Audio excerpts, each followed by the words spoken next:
literally known each other practically our whole lives. We were raised together in Oklahoma City.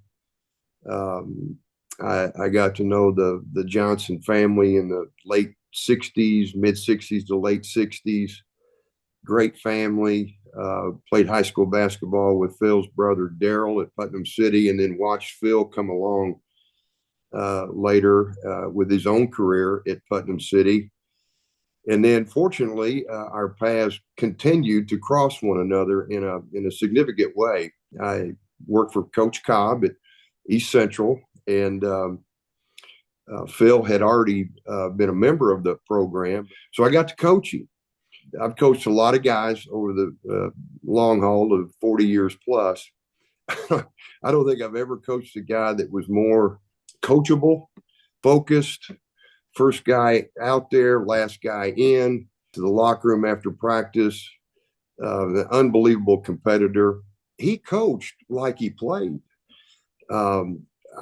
You hear this saying all the time, attention to detail. And I don't believe I've ever worked or been around anyone that did that better than Phil. If you want to put a game plan together, call Phil Johnson. You're going to get a detailed evaluation of the opposing team and a game plan that fits your team as well as it can. And just a guy that, again, he's a competitor. And I think, again, that's kind of where it all starts with Phil, is just the willingness, the natural instinct for him to compete in anything and everything he did. And then you have to throw in the fact that he's a great teacher. The guys wanted to play for him. He was very demanding. I think he learned a lot of that from Coach Cobb and others, but certainly Coach Cobb.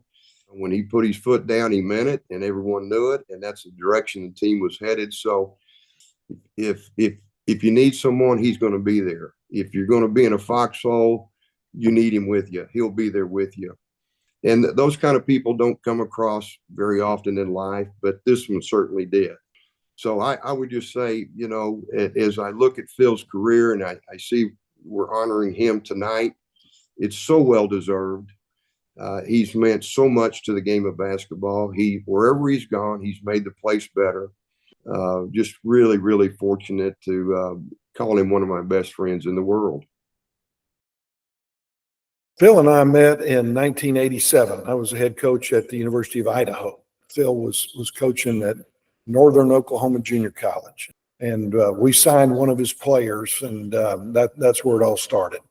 I gained respect before I ever knew Phil. Our team at the University of Texas El Paso, I was an assistant coach, and I want to say 1979 or 1980, and we had a very good team, and we played a Wayne Cobb coach team, and we cheated them to beat them by 1 point.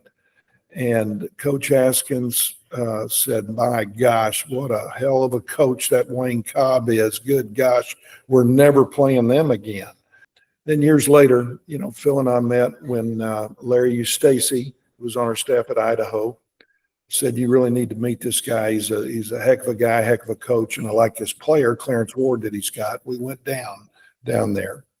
And we kind of hit it off. And then a year later, I become the head coach at the University of New Orleans and really start digging into him through a phone call again from Larry Eustacy, who says, you need to hire Phil Johnson. Given the Wayne Cobb background, given the fact that he'd been at the toughest junior college job in the country at Northern Oklahoma, he learned how to win with lesser players, learn how to prepare, learn how to make a practice plan. He was just born to coach. And I'm going to tell you something about this man. This is the level of integrity that he has. He is working for Seminole Junior College to go to Tulsa.